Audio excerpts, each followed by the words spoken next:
Hello दोस्तों, मेरे channel learn with निशा जी में आप सभी का स्वागत है।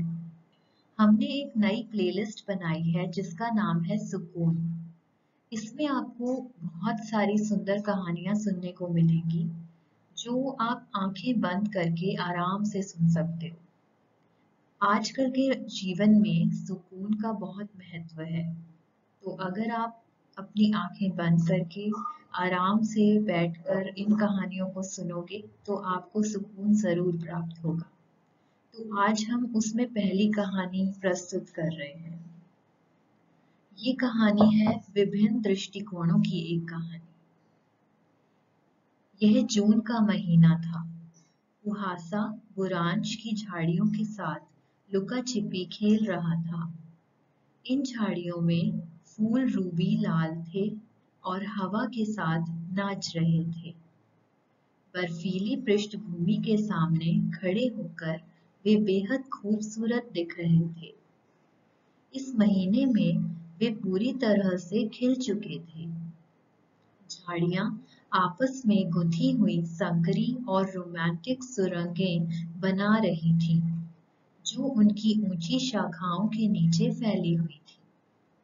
इस तरह एक रहस्यमयी सुरंग बनाई गई थी जो मीलों तक फैली हुई थी। अरुणाचल प्रदेश की ऊंचाइयों पर शेरदुग पेन और मोनपा की भूमि के ऊपर इन बुरांश की झाड़ियों की सुगंध सभी को मंत्रमुग्ध कर देती थी। जो भी वहां से गुजरते थे, आम तौर पर वैसे वहां बहुत कम लोग जाते थे, सिवाय कुछ घोड़े वालों और गिने चुने यात्रियों के। उनके लिए बुरांश हमेशा एक सुखद दृश्य होता था। इनसे जुड़े कई गाने और लोक कथाएं भी थीं। ऐसे ही एक कहानी एक घोड़े वाले के बारे में बताई जाती है, जो वहां से गुजर रहा था और खूबसूरत लाल फूलों की प्रशंसा कर रहा था। घोड़े वाले वे होते हैं जो अपने याक और टट्टुओं को चलाते हैं, काम करवाते हैं और सामान ढोते हैं। उसने कुछ समय तक लाल झाड़ियों की प्रशंसा की और फिर कहा, यह बहुत दुख की बात है कि तुम अकेले खिलते हो, अनगिनत प्रशंसकों से छिपे हुए।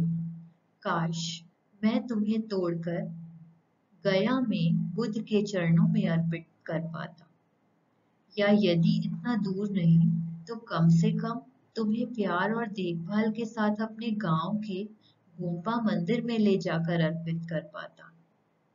मैं तुम्हें भगवान के पास ले जाता। दोनों ही मामलों में यदि वह भी नहीं तो मैं तुम्हें अपनी प्रेमिका को ले जाकर अर्पित करता।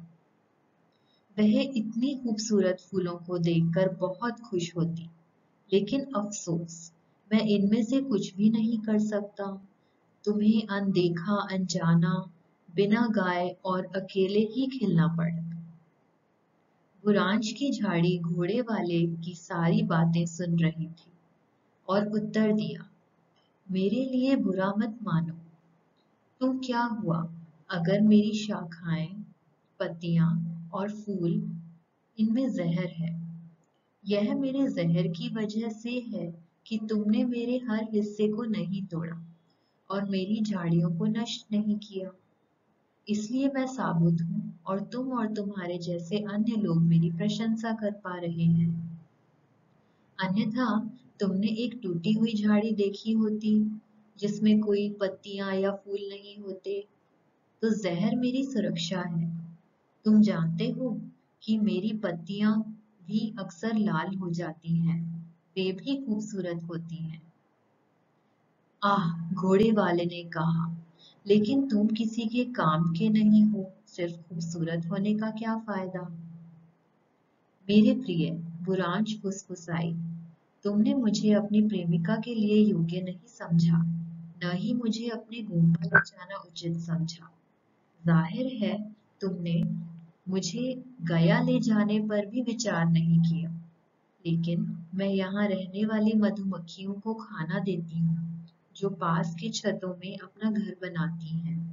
मधुमक्खियाँ अभी भी मेरा रस चूसती हैं और उसे शहद के रूप में भगवान के पास ले जाती हैं। तुम्हारी प्रेमिका मुझे शहद के रूप में तो नहीं ले सकती, लेकिन जब वह बीमार होती है तो मुझे दवा के रूप में लेती है। मेरी मिठास सभी तक पहुंचती है। मैं अभी भी बुद्ध द्वारा प्यार की जाती हूँ। इसलिए मेरे लिए चिंता मत करो और न ही मुझे दुनिया के सामने ले जाने की अपनी अक्षमता पर शोक मनाओ। एक ताजा हवा के झोंके के साथ लाल बुरांश खुश होकर हंसते और झूमते दिखे। घोड़े वाला उस सुंदरता के सामने झुका जो अपने अस्तित्व के कारणों को भी जानती थी। यह उसके अंदर कुछ जागृत कर गया। उसे बुरांश की झाड़ी की तरह अपने उद्देश्य को खोजना था। उस अकेले और सुंदर बाहरी रूप के पीछे एक गहरा उद्देश्य था। घोड़े वाला समझ गया कि उसे किसी भी चीज को अपने लिए कितनी उपयोगी है इस दृष्टिकोण से नहीं आंकना चाहिए, बल्कि चीजों की बड़ी योजना को देखना चाहिए। कहानी का नैतिक संदेश यह है कि हमें किसी भी चीज या व्यक्ति को केवल उनकी उपयोगिता के आधार पर नहीं आंकना चाहिए। हर किसी का अपना उद्देश्य और महत्व होता है, जो शायद हमें सीधे दिखाई ना दे।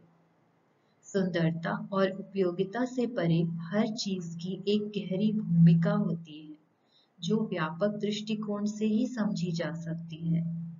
जीवन में हमारे उद्देश्य को खोजना और उसकी सराहना करना महत्वपूर्ण है, जैसा कि घोड़े वाले ने बुरांश की झाड़ी के माध्यम से सीखा।